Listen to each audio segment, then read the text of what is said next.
अस्सलाम वालेकुम। सबसे पहले तो फ्लाइंस क्लब और उनकी पूरी टीम और ख़ास तौर से डॉक्टर ज़ुबैर साहब का मैं ममनून हूँ, शुक्रगुजार हूँ कि उन्होंने इतने प्यारे मौके पर हम सबको जमा किया और उनकी जो खिदमत है उसके बारे में मैं क्या बोलूँ। मुफ्ती साहब ने बहुत अच्छा बोल दिया है। मैं इसी एक शेर के साथ में शायद बयान कर सकूं कि हमने सोचा ही नहीं था कि हालात बदल सकते थे। हमने सोचा ही नहीं था कि हालात बदल सकते थे।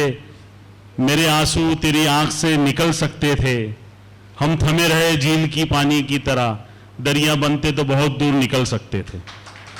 तो ये रोटी बैंक का जो कंसेप्ट है, ये एक सोच है और ये सोच पैदा होती है एजुकेशन के माध्यम से, तालीम के माध्यम से। डॉक्टर ज़ुबैर जो है, उनकी पूरी जो टीम है, आप देखेंगे वो सब तालीमी याफ्ता लोग हैं। एजुकेशन ज़िंदगी में बहुत बड़ा बदलाव लेके आता है। जैसे हमारी अभी बहन अस्मा बहन यहाँ पे एक काबिल, एक मिसाल बन के हमारे सामने बैठी। उसके बाद में साइंटिस्ट हमारे जावेद पटेल साहब, बहुत बड़ी शख्सियत है। मुझे शर्म आ रही थी कि वो नीचे बैठे और हम ऊपर बैठे, तो हालांकि उनके सामने हम लोग कुछ भी नहीं है। ये कौम के ऐसे सरमाए हैं कि मैं बोलना चाहूँ तो पूरी रात कम हो जाए। रोटी बैंक के ऊपर तो मैं इतना बोल सकता हूँ, एक पूरा सेशन में बोल सकता हूँ, लेकिन वक्त बहुत हो गया, टाइम बहुत हो गया। मुख्तसर में बात करूँगा कि रोटी बैंक की सबसे ज़्यादा ज़रूरत हम लोगों को उस वक्त महसूस हुई जब कोविड के अंदर लोग दवाखानों के अंदर डब्बे तक नहीं पहुँचा रहे थे। हमारे नाम भूल रहा हूँ भाई का, रियाज भाई, मुफ्ती साहब रियाज भाई का यह आलम था कि वो कोविड हॉस्पिटल में जाके अपने हाथ से कोविड वालों को खाना खिला रहे। ये बहुत बड़ी बात थी। मेरी खुद की बड़ी वालदा जब कोविड पॉजिटिव हुई, मेरे बड़े वालिद, तो मैं सबसे पहले रियाज भाई का नंबर उठाया कि रियाज भाई देखो, हम तो खाना पहुंचा सकते लेकिन हमारी मजबूरी के वहाँ जा नहीं सकते। रियाज भाई ने अपने हाथों से दूध लेके गए, अंडे उबाले लेकर गए। यानी ये रोटी बैंक की खिदमत ऐसा दिल भर के आता है। हम लोग सोशल वर्कर काम कर लेते हैं, किसी को एडमिशन करा देंगे, दवाखाने में लेकर आके बैठा देंगे, लेकिन बैठने के बाद में उसके खाने की जब कभी बात आती है तो जहन में एक ही नाम ये आता है, रोटी बैंक को फ़ोन कर दो। वो ईमानदारी से, उन लोगों ने कभी ये नहीं बोला कि आप लीडरशिप करते हो, आपके भरोसे पेशेंट एडमिट करवाते हो तो बाकी जवाबदारी भी तुम उठाओ। नहीं, अल्हम्दुलिल्लाह बड़े दिल से होकर सईद भाई बताओ उसका नंबर क्या है, खुद जाएंगे। अच्छा, दवा के खाने के साथ में उसके दवा का भी इंतजाम कर देते। किसी रहने का प्रॉब्लम हो, किसी के रहने का भी इंतजाम कर देते। तो मैं ये कहना चाहता हूँ कि मेरे पास में अल्फाज ही नहीं है डॉक्टर ज़ुबैर की, उनकी पूरी टीम की, रोटी बैंक के वालों के लिए कि मैं उनकी शान में कुछ बोल सकूं। अल्लाह उनसे काम ले रहा है, अल्लाह उनसे इस तरह काम लेते रहे। और हम सबको सीखने की ज़रूरत है इन सब लोगों से कि ज़िंदगी में आदमी अगर किसी का भला करना चाहे, किसी की मदद करना चाहे, तो वो कितने लेवल पर भी कर सकता है।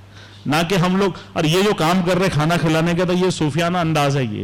ये बड़े बड़े बुजुर्गों के लंगर लगे हैं, खाने का मामला बड़ा अजीब है, इसमें बड़ी बरकतें हैं। और अल्लाह ताला उनका ये निज़ाम चलते रहे। और आने वाले दिनों के अंदर जब भी हम, बहुत छोटे लोग हैं, मैं सबसे कहता हूँ पूरी टीम से कि जब भी हमारी ज़रूरत पड़ी तो हम आधी रात को आपके लिए हाजिर है।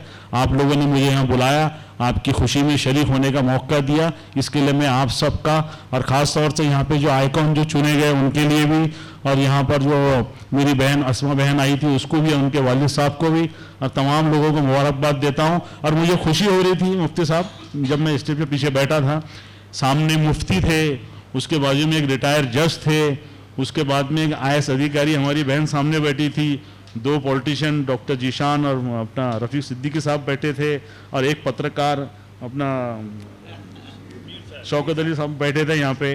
तो एक ऐसा लग रहा था कि एक लीडर एक कौम को नहीं बना सकता। वो जो मेरा कंसेप्ट था वो बराबर था कि सही बात है, इतने लोग अगर मिलके काम करेंगे तब जाके कौम बनेगी। हमारी मजबूरी ये है कि हम पारी उम्मीद सारे लीडरों से सोच लेते हैं। लीडर सिर्फ लीडरशिप कर सकते हैं। आज हर शोबे में, हर जगह पे हमको हमारे लोगों को पहुंचाने की जरूरत है। और यहाँ आने के बाद में एक तसल्ली हुई, एक उम्मीद जली कि नहीं, हमारे लोग सही जगह पे काम कर रहे हैं। हाँ, आज के माहौल देख के आपको हमको घबराने की जरूरत नहीं। ऐसे बड़े बड़े माहौल आते गए। 313 के वक्त जब इतना बड़ा माहौल था, वो तो आज तो कुछ भी नहीं है। कोई सरकारों से हमें घबराने की जरूरत नहीं। हम लोग जो काम कर रहे हैं, इंशाल्लाह एक दिन हम ही फतेह होंगे, कि अल्लाह ताला ने फरमा दिया कि तुम ही बाकी रहेंगे। जब अल्लाह ने फरमा दिया जब हम ही बाकी रहेंगे तो डरने की क्या बात है। तो चलो मैं सबको फिर से एक बार मुबारकबाद देता हूँ। अस्सलाम वालेकुम।